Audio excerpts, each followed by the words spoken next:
A 10-day detox is only about 355 days too short. We live in a toxic world. Daily detox in 5 steps. Hi, this is Just Be Well, the channel about whole life wellness. I'm Tom Salt, a medical doctor and functional medicine practitioner. I'm Elizabeth, a registered nurse and wellness coach at Just Be Well. Before we get to the solution, let's talk a minute about the problem. As I said, we live in a polluted world. In fact, 7.6 billion with a B tons of industrial waste enters our environment every year. This waste mixes with our food, with our air, with our water, and eventually filters into our oceans. The Minnesota Department of Health, here where we live, tells us that if you're pregnant or will become pregnant, or if you're less than 15 years of age, there are certain fish you shouldn't eat more than once a month because of pollutants. GMOs allow for greater and greater application of pesticides on our food.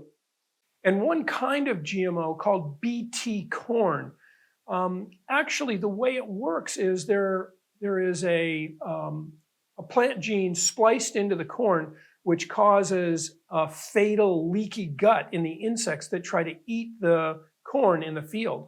And we're very concerned about leaky gut. So exactly what BT corn does to the human gut is still up for debate. Before we get into the solution, if you like our content, please subscribe.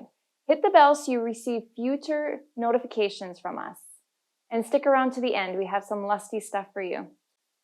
Step 1, clean air. During the winter months, the warm air rises in our homes. So a lot of times, this air is coming from our crawl spaces, from those corners in our basement that we don't like to go to because they're dark and dingy and they smell funny. So that, of course, makes the air quality in our homes the same as in the basement. Some people are very concerned about mold in their homes. Well, this is a problem. People think, well, it's only moldy in the basement. Well, unfortunately, that air and those spores rise out of the basement, and up to 40% of the air in our homes is actually that basement or crawl space air. A great way to fix this? Air purifier with a HEPA filter. Yeah, and put one in that basement area and a dehumidifier to dry it out if it is damp. And then also, if you think about it, you spend most of your time in your bedroom, so put a HEPA filter in your bedroom as well. Step 2, clean water. There are industrial chemicals in water, and they purposefully chlorinate your water. Now, chlorine is an antiseptic, right? So you're drinking it, it's going into your gut. And what's it doing to your microbiome? We've done many videos where we've talked about the microbiome and its importance. So we'd like to get rid of some of that stuff. So you really need some kind of filtration on your water.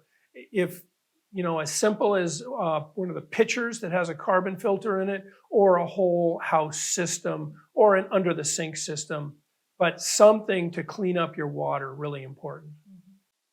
Step 3, clean food. An easy way to ensure that you are taking in the cleanest food possible on a budget, stay away from the dirty dozen and lean towards the clean 15. So anything that's on the dirty dozen, you can go to ewg.org and search dirty dozen. They will give you a list of 12 fruits and vegetables that you should buy organic or avoid if you can't buy organic. Second, you can concentrate more on saving your money on the clean 15. There are 15 that have little pesticide residue. Even if they're not organic, they have little pesticide residue. So Environmental Working Group, ewg.org, and they have actually several consumer guides if you look for them, and we're going to be talking about 2 more of the consumer guides in just a moment. So number 4, clean body products. Now that's cosmetics, it's soaps, it's shampoo, it's makeup, it's all of it. And again, if you go to the Environmental Working Group, ewg.org, you can find a consumer guide there that helps you choose cleaner products. There are tens of thousands of products that you can actually log in or even scan into their site, and they'll rate it for you and tell you if it's a low risk or a high risk. And I'd also encourage you to contact Elizabeth in the comments below, because she can hook you up with a line of products that are as clean as you can get. Step 5, clean cleaners. We want to ensure that we are not bringing toxins into our environment as we're trying to clean out our environment. So you really need to pay attention to those household cleaners that you are using. There are many options out there that are low toxicity that do the same jobs as the ones with the high toxicity. Now, if you're questioning the cleaners that you use at home, again, you can go on ewg.org, and there is a place that you can log in your cleaner, and it again will rate it for you on the level of toxicity. Right. And there are a number of brands that are helpful. Seventh Generation is one, and there are many others. Just a cautionary tale. Just about a month ago, or maybe a little longer, in Washington, D.C., I believe it was at a wing, chicken wing place. Somebody mixed two specific chemicals together. They were overcome by the fumes and actually died. So there are significant risks to some of these very harsh cleaners.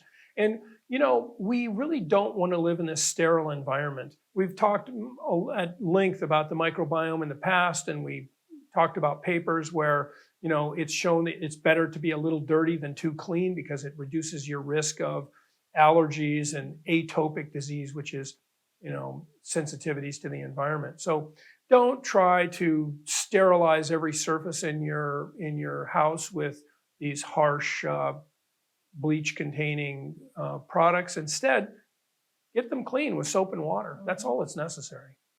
Stay tuned for more tips. And if this is helpful, please let us know in the comments. We love to hear from you. So tips you can do at home. Nutrition. We've already talked about the dirty dozen and avoiding that, or eating those organic, and the clean 15, which you can eat even if not organic and have very low pesticide residue. Also, eating lots of healthy fats. So it turns out that just like you detox water-soluble toxins with a water flush by drinking lots of water every day, you can flush out fat-soluble toxins by eating lots of healthy, clean fats. Another thing you can do at home is exercise. Sweating is a great way to detox. Movement also just circulates the toxins, brings them to our lungs so that we can breathe them out, brings them to our sweat glands so we can sweat them out, brings them to our gut so we can poop them out, and brings them to our bladder so we can pee them out. So exercise mobilizes the toxins and helps us get rid of them. And then sleep. Sleep is when we repair our tissues and when we detox. A recent paper showed that when we're sleeping, there are electrical impulses in our brain and waves of cerebral spinal fluid that actually clean out our toxins. And in fact, it's been shown to be the major way in which you clean out the toxins that are thought to be responsible for certain kinds of dementia. So sleep, and we've talked ad nauseum about get your 7+ hours of sleep every day. So that's a really important thing. And also when it comes to sleep, and again, food, you want to make sure that you give yourself a couple hours before bedtime in between eating and going to sleep. You really want your body to be detoxifying while you sleep and not working on digesting that bedtime snack you just consumed. This is Just Be Well, the channel about whole life wellness. If you like this content, please subscribe, hit the bell, share us, and look in the description, because there's some links to our community where you can be involved in Q&As and webinars and other interesting things. Until next time. Bye.